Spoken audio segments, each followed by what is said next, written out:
नमस्कार, आदाब, सत श्री अकाल। मेरा नाम शिल्पी है और आपका स्वागत है हमारे आज के इस प्रोग्राम में, जिसमें हम शाम को 6 बजे जियोपॉलिटिक्स के कवर एक टॉपिक को कवर करते हैं। तो प्राइम आईएएस ऑफिशियल के इस यूट्यूब चैनल पर आप सभी का स्वागत करती हूँ। देखिए, यहाँ पर जो आज हम पढ़ने वाले हैं, बहुत क्लियरली आपको थंबनेल से समझ आ गया होगा कि ये सिर्फ एक पश्चिम बंगाल के एक चुनाव की कहानी तो नहीं है, बल्कि भारतीय राजनीति के इस बदलते पूरे संतुलन की सबसे बड़ी मिसाल कही जा सकती है। जिस राज्य को कभी क्षेत्रीय दलों का अभेद जो है किला माना जाता था, वहां अब पूरी राजनीति का समीकरण ही, पूरा इक्वेशन हमें चेंज होता हुआ दिखाई दे रहा है। इस लेक्चर में आज हम सिर्फ ना नतीजों की बात करेंगे, बल्कि उसके पीछे की पूरी कहानी को समझेंगे कि कैसे 15 साल के बाद सत्ता में जो है 15 साल की सत्ता के बाद जो एंट्री हुई है, आप देखेंगे यहाँ पर बीजेपी की, कैसे भ्रष्टाचार और बेरोजगारी जैसे मुद्दे को निर्णायक बनाया और कैसे संगठन और राजनीति ने चुनाव का खेल जो है पलट दिया, तख्ता पलट किया। यानी आज हम जानेंगे कि बंगाल में बदलाव क्यों आया और इस बदलाव का भारत की राजनीति से क्या मतलब है या राजनीति पर क्या प्रभाव पड़ा है। चलिए शुरू करते हैं। यहाँ पर देखते हैं आज हम कि जैसा कि मैंने बताया कि बंगाल की राजनीति एक दिलचस्प सफर रहा है। इस पे देखिए, हम बहुत पीछे अगर देखेंगे, थोड़ा बहुत जानने की कोशिश करेंगे, तो बंगाल की राजनीति में आप देखेंगे, अगर हम पश्चिम बंगाल की राजनीति को टाइमलाइन में देखें तो एकदम फिल्मी जैसी दिखाई देती है। जैसे इस दौर में एक नया किरदार और नया ट्विस्ट हमें दिखाई देता है, नए कैरेक्टर्स दिखाई देते हैं। ठीक है, अब यहाँ पर देखिए, पहला दौर यहाँ पर जो है आजादी के बाद पूरा फोकस राष्ट्र निर्माण पर था। इस समय कांग्रेस ही सबसे बड़ी ताकत थी। क्लियरली हमें समझ आ रहा है।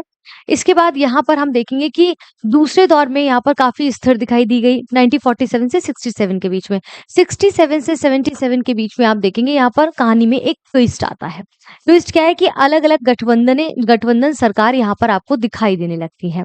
नतीजा क्या हुआ? अस्थिरता दिखती है, इनस्टेबिलिटी दिखती है, प्लस आपको राजनीतिक टकराव होते हुए दिखाई देते हैं। ठीक है, क्लैशेस होते हुए आपस में, भाई गठबंधन की सरकार है तो आपको यहाँ पर राजनीतिक टकराव भी दिखेंगे।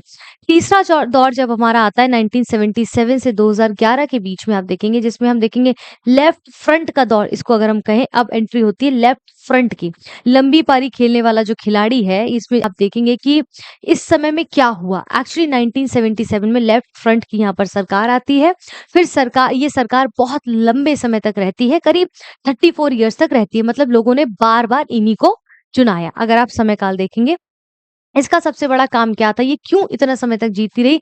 एक बहुत मेजर जो है पार्ट अगर हम देखें तो लैंड रिफॉर्म का, यानी कि इसका मतलब आप देखेंगे इन्होंने बहुत बड़ा गेम चेंजर इस्तेमाल किया भूमि सुधार को लेकर। इसमें बड़े जमींदारों से जमीन ली जाती थी और गरीब किसानों और मजदूरों को दे दी जाती थी। इसका असर क्या हुआ? सिंपल सी बात है, वोट के लिए आपने क्या किया? गरीब किसानों को अपनी जमीन मिल गई, अब वो तो खुश होंगे। तो वो व्यक्ति आपको क्यों नहीं जितवाएगा जिसका भला हुआ हो?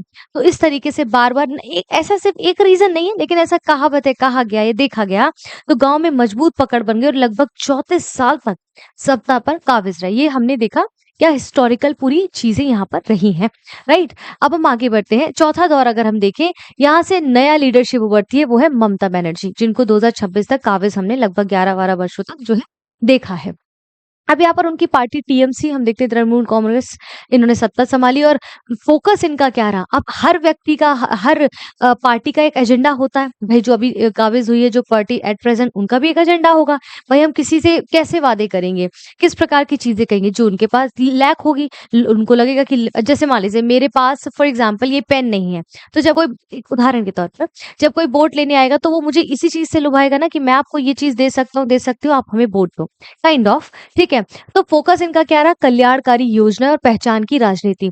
यहाँ तक हमने देखा था स्पेसिफिक लोगों को यहाँ पर फोकस किया जा रहा था। इसके बाद आता है कल्याण, वेलफेयर जो है योजना, वेलफेयर स्टेट की योजनाएं और पहचान की राजनीति मिली, यानी कि दीदी एक ऐसा मजबूत क्षेत्रीय चेहरा बनकर उभरी।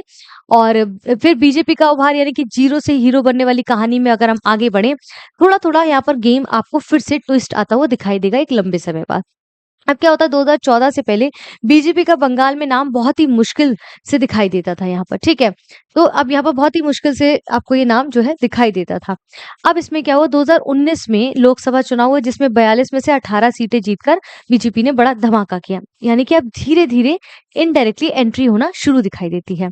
लीडर की तरह 2021 में आप देखेंगे विधानसभा चुनाव में मुख्य विपक्ष बनकर टीएमसी के सीधी चुनौती बीजेपी ने यहाँ दे दी थी। ठीक है, अब आता है 2026 का दौर जिसमें अभी हम बात कर रहे हैं। अब बीजेपी सिर्फ विपक्ष नहीं बल्कि सरकार बनने की रेस में यहाँ आई है और यहाँ भारतीय जनता पार्टी पूरी ताकत से खेल रही है। इन्होंने भी कुछ अपने हथकंडे अपनाए होंगे, कुछ चीजें ऐसी बोली होंगी जिसकी वजह से भाई तभी तो लोगों ने विश्वास किया, कुछ चीजें बोली होंगी जैसे 2011 में इन्होंने कल्याणकारी योजना पहचान की राजनीति की बात की। एज इट इज 2026 में जब इन्होंने इस तरह से काम किया, यहाँ पर आए तो उससे पहले इन्होंने कुछ ना प्रचार किया होगा ऐसा, उसको भी समझेंगे। अब पॉलिटिकल पैटर्न से एक सीख क्या मिली, यहाँ पर देखिए पूरा बदलाव जो आप 1947 से अब तक देख रहे हैं, एक क्लासिक राजनीतिक फॉर्मूला दिखता है कि पहले धीरे धीरे हमने देखा, पहले अगर हम सिर्फ बीजेपी की बात करें 2014 से हम छोड़ देते हैं 47 वाला, ठीक है, पहले संगठन कमजोर था, फिर धीरे धीरे वोट शेयर बढ़ा, ठीक है, उसके बाद कैडर मजबूत हुआ, देखा ना हमने, जैसे यहाँ पर पूरा प्रोसेस आपने देखा ना, फिर कैडर मजबूत हुआ, फिर 2026 तक आते आते अंत में सत्ता की दौड़ में एंट्री हो गई। It's a long time, but क्या हुआ, एंड ऑफ द डे चीजें उनके फेवर में हो गई, राइट। अब इसके बाद आप देखेंगे सत्ता विरोधी लहर जिसको हम कहते हैं एंटी इनक्यूबेंसी, ठीक है, इनक्यूबेंसी कहते हैं, ठीक है। अब इसमें क्या हुआ, अगर हम इस टर्म को समझेंगे यहाँ पर क्या ये एक्चुअली आप देखेंगे एंटी इनक्यूबेंसी होता क्या है, तो जब एक ही सरकार बहुत लंबे समय तक रहती है, चाहे ये सरकार हो चाहे कोई भी सरकार हो, कोई भी सत्ता में काबिज हो, लंबे समय तक रहती है तो लोगों को लगता है कि अब कुछ नया चाहिए और यही होता है सत्ता विरोधी लहर, ठीक है। तो पश्चिम बंगाल में ममता बनर्जी के नेतृत्व में टीएमसी 2011 से लगातार सत्ता में आ रही थी, लंबे समय तक काबिज रहे। सरकार रहने से धीरे-धीरे क्या हुआ, जनता के बीच में बदलाव की चाह, भाई इस बीच में ट्रांसफॉर्मेशन भी तो हो रहा है ना चीज़ों में। ऐसा तो है नहीं कि जो 2011 में थे वो 2026 में भी बने हुए हैं और कुछ भी चेंजेस नहीं लोगों में हुए होंगे। ठीक है, अब सोशल मीडिया का भी एक दौर है, चीज़ें बदल रही हैं। अब यहाँ पर लंबे समय तक एक ही सरकार रही है, यही एंटी इनकम्बेंसी जो है आपको देखने को ये कहलाती है, यानी कि सत्ता विरोधी जो लहर है बेसिकली। ठीक है, तो पश्चिम बंगाल में ममता बनर्जी की सरकार 2011 लगातार चली आ रही थी और अब ऐसे ऐसे में सोचा गया कि चलो भाई अब थोड़ा बदलाव की आवश्यकता है। ये क्यों मजबूत हुई थी उस समय, लंबा शासनकाल इनका देखेंगे, 15 साल के बाद लोगों को नई दिशा की जरूरत महसूस होने लगी। अब ये मजबूत क्यों हुई, क्योंकि आप देखेंगे मजबूत कह सकते हैं क्यों हुई, जो अभी अभी हाल फिलहाल में हम देख रहे हैं, क्योंकि इतने लंबे समय तक लोगों को नई दिशा की जरूरत महसूस होने लगी इनके समय काल के दौरान। बदलाव की उम्मीद से जो यथास्थिति थी अगर हम देखें, जो पार्टी बदलाव का प्रतीक थी वही स्थिर व्यवस्था का हिस्सा बन गई। हो सकता है इन्होंने कल्याणकारी योजनाएं और फिर जो भी इन्होंने अपना एजेंडा रखा था उस पे शायद इतना अमली जामा नहीं पहना पाए होंगे, या फिर आप देखोगे लोग सोचने लगे कि अब बदलाव चाहिए, बदलाव वाली पार्टी ही पुरानी लगने लगी, क्योंकि पहले इनको जो बदलाव वाली, तभी तो उन्होंने सोची इतने 35 साल तक किसी को रखा, फिर अचानक से इतने लंबे समय के बाद इन्होंने ममता बनर्जी को यहाँ पर टीएमसी की पार्टी को जिता दिया, तो पहले जो नहीं लगती थी अब वो उनको सेम ओल्ड पैटर्न पे लगने लगी। तो समस्याओं का जमा होना, इकट्ठा होना, उनका गाज जमने लगा और छोटी-छोटी शिकायतें समय के साथ बड़ी नाराजगी में लोगों के अंदर बदलती चली गई। तो एक बहुत बड़ा कारण यहाँ पर ये देखने को मिला। देखिए ये चीज़ें जो यहाँ पर मैं आपको बता रही हूँ, यहाँ पर कुछ भी ऐसा नहीं है कि ये मेरे मन से गढ़ा हुआ है, जो भी उन्होंने अपने कार्यकाल के दौरान जो भी चीज़ें की हैं, जिस भी पार्टी ने, उनके विषय में एक समराइज़ करके चीज़ें बताई जा रही हैं, ठीक है? अब यहाँ पर देखिए इसके अलग-अलग रूप हैं, यानी कि लोगों ने क्यों अब चेंज करने के लिए सोचा? काफ़ी सारे प्रॉब्लम्स हो सकते हैं, काफ़ी सारी चीज़ें हो सकती हैं। फॉर एग्ज़ाम्पल जैसे शासन से थकान हो गई थी लोगों को। लोगों को लगा कि भाई विकास की गति अब धीमी पड़ रही है। जिस विकास की बात करते हुए हमने विकास के पथ पर आगे अग्रसर हुए थे, अब वो धीमा पड़ने लगा है। कहने का मतलब यहाँ पर ये है कि भाई ठीक है, उन्होंने एक समय पे विकास की बात की, लेकिन उन्होंने विकास भी किया, लेकिन धीरे-धीरे समय के साथ वो चीज़ें इतनी निकल कर नहीं आई। अब यहाँ पर क्या है कि वही अब देखेंगे कि लोग थकने लगे, भाई विकास की गति धीमी पड़ने लगी। पार्टी के अंदर सीमित लाभ हमें दिखाई देने लगा। यानी कि धारणा बनी कि फायदे सिर्फ खास लोगों को ही दिए जा रहे हैं, क्योंकि जिस चीज़ से शुरुआत की गई वही उन्होंने वहाँ पर चेंजेस देखे। ग्रामीण असंतोष यानी कि योजनाओं में गड़बड़ी, भ्रष्टाचार की शिकायतें बढ़ी और आम तौर पर भारत में आप देखेंगे जब भी 2 से 3 साल का कार्यकाल जो है आप देखते हैं, उसके बाद सरकार के खिलाफ ऐसी भावनाएं तेज होती हैं जो चुनावी नतीजों को प्रभावित कर सकती है। इसीलिए लोकतंत्र वाली पावर की अगर बात करें तो इसका बहुत अच्छा एग्जाम्पल यहाँ पर हमें दिखाई देता है। ठीक है, बस 1 सेकंड रुकिएगा। अब इसमें 1-2 चीज़ें आप यहाँ पर आप देखेंगे तो कह रहे हैं कि भ्रष्टाचार का एक नैरेटिव देखेंगे, ठीक है? इस चुनाव में आप देखेंगे कि भ्रष्टाचार एक केंद्रीय मुद्दा बना। अब यहाँ पर जब बीजेपी पार्टी ने क्या किया कि भ्रष्टाचार को एक केंद्रीय सेंटर, एक मुद्दा बनाया, सामने आया। लोगों ने क्या किया, सिर्फ विकास की बात नहीं की इन लोगों ने, जबकि ये भी सवाल उठाया कि सरकार कितनी ईमानदार है। शिक्षक भर्ती में अब आप यहाँ पर देखिए इन पे क्या-क्या आरोप लगे। यहाँ पर आरोपों ने सिर्फ प्रशासन पर नहीं बल्कि सरकार की विश्वसनीयता पर भी सवाल खड़े किए। ठीक है? जैसे कि आरोप क्या लगे उन पर टीएमसी पर कि शिक्षा भर्ती से जुड़े विवाद हमें देखने को मिले। यानी कि सरकार कितनी ईमानदार है, शिक्षा भर्ती में गड़बड़ी की बात की, नगर निकायों में नियुक्ति पर सवाल उठाया, कट मनी जैसी चीज़ों पर भी चर्चा ने सरकार की छवि को खराब किया। यानी कि सिंडिकेट संस्कृति पर चर्चा की। इसका असर किस पर पड़ा? युवा वर्ग पर पड़ा, ठीक है? इसका सबसे ज़्यादा असर अगर हम देखें तो युवाओं पर पड़ा, मध्यम वर्ग वहीं पर मध्यम वर्ग का जो सिस्टम है उस पर भी भरोसा जो है उसका कमज़ोर हुआ इनका। इन पर जो है मध्यम वर्ग का जो भरोसा था वो कमज़ोर होता दिखाई दिया और इसी वजह से चुनाव सिर्फ विकास और वादों तक सीमित नहीं रहा बल्कि ईमानदारी वर्सेस सत्ता में बनने का ये मुद्दा जो है हमारे सामने आया और नतीजा ये रहा कि चुनाव विकास बनाम वादों को नहीं बल्कि नैतिक वैधता बनाम सत्ता बनाए रखने का सवाल यहाँ पर खड़ा हो गया जिसको हमने पूरे चुनाव काल के दौरान अभी ये जो है समझा यहाँ पर। ठीक है।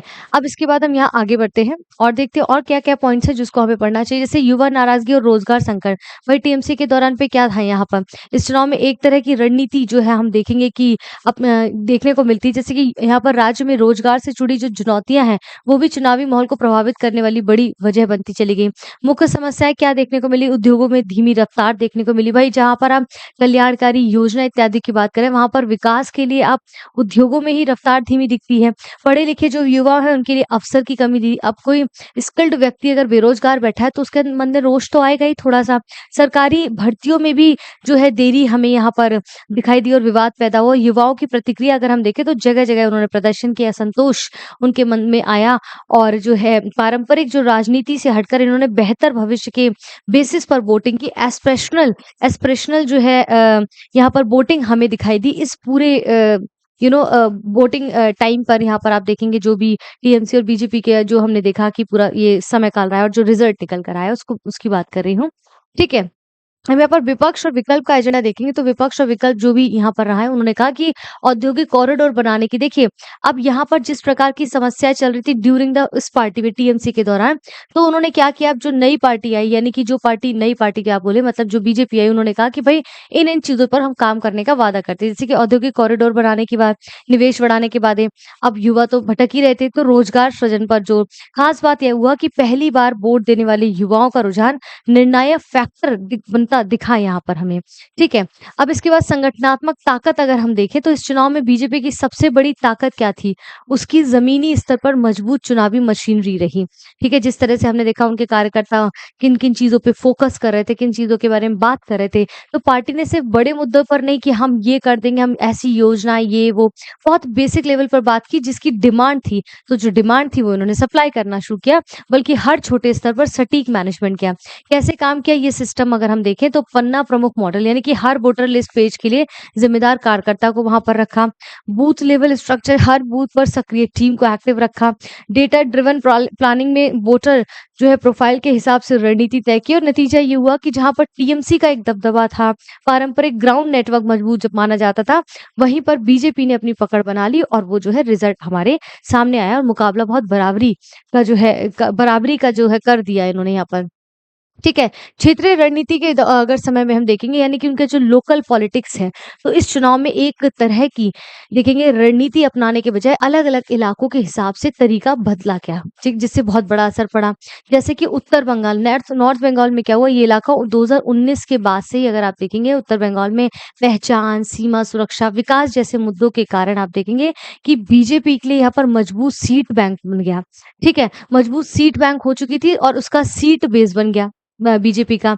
अब यहाँ पर जंगल महल ये आदिवासी एरिया में भी क्या किया बीजेपी ने कि जंगल महल जैसे आदिवासी क्षेत्रों में लोगों को जो है योजनाओं की कमी, अपनी पहचान से जुड़ी समस्याएं थी जिन पर भी ध्यान देकर बीजेपी ने वहां भी अपनी पकड़ को मजबूत कर लिया। ठीक है। और वहीं कोलकाता की बात करें शहरी क्षेत्रों में कोलकाता और आसपास के शहरों में चुनाव का फोकस अब अलग हो गया। अब देखिए उन्होंने क्या किया क्षेत्रीय रणनीति मतलब हर क्षेत्र के हिसाब से उन्होंने अपना जो है एजेंडा अपनाया कि भाई उत्तर नॉर्थ बंगाल में क्या चीज़ की नीड है उस पर काम करेंगे। जंगल में आदिवासी क्षेत्रों में किस चीज़ की नीड है उस पर काम करेंगे। भाई ठीक है स्टार्टिंग में जब कोई पार्टी आती है तो अपनी चीज़ों को रखती है कि हम इन-इन चीज़ों पे काम करेंगे। अब मोनोटोनस अगर वो लंबे समय तक उसको ही सिर्फ घसीटती आ रही है, कोई चेंजेज़ ही नहीं कर रही है, तो फिर बदलाव की समस्याएँ दिखाई देती हैं। ठीक है? अब जैसे शहरी क्षेत्रों अर्बन एरिया में उन्होंने क्या कर दिया, इन्होंने कहा कि भई हम नौकरी देंगे, भ्रष्टाचार को कम करेंगे, इंफ्रास्ट्रक्चर जैसे मुद्दों पर काम करेंगे। नतीजा क्या हुआ कि मिडल क्लास वोटर जो टीएमसी से दूर होते दिखे, वो विपक्ष की ओर जाते दिखे। जे अब यहाँ पर यही सारी चीज़ें हैं कि वहीं पर कोलकाता और ये आस-पास के शहरी जो है इलाकों में नौकरी, भ्रष्टाचार और इंफ्रास्ट्रक्चर जैसे मुद्दों पर ज़्यादा ध्यान दिया गया। कुल मिलाकर अलग-अलग क्षेत्रों की अलग-अलग समस्याओं को समझकर उन चीज़ों को बनाया गया एजेंडास को, और रणनीति जो है बीजेपी के ये बहुत फ़ायदेमंद यहाँ पर साबित हो गई। इसलिए देखा एरिया वाइज़ उन्होंने चीज़ों को अलग-अलग करना शुरू किया। अब वेलफेयर पॉलिटिक्स की बात करें तो टीएमसी की ताकत क्या थी? कन्याश्री, लक्ष्मी भंडार ये सब उनके क्या है? ये सब वहाँ की योजनाएँ हैं उनकी, ठीक है? तो उन्होंने इस पर काम करना शुरू किया। क्लियर है यहाँ पर?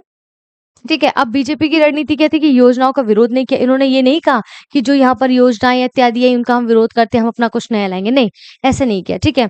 बेहतर डिलीवरी और कम भ्रष्टाचार का वादा यहाँ पर किया, ठीक है। अब इसके बाद परिणाम क्या हुआ कि लाभार्थी वर्ग यहाँ पर बढ़ गया, जो इनके पक्ष में भी था वो भी यहाँ पर आ गए। टीएमसी का दबदबा यहाँ पर कम होता दिखाई दिया। भाई अब एजेंडा बदला, समय से मोनोटोनस था, चीज़ों पे काम नहीं हो रहा था, भ्रष्टाचार दिख रहा था, रोज़गार उपलब्ध नहीं था, तो इन्होंने भाई दावा किया कि हम वो सब चीज़ें करेंगे, तो वोट बदल गया।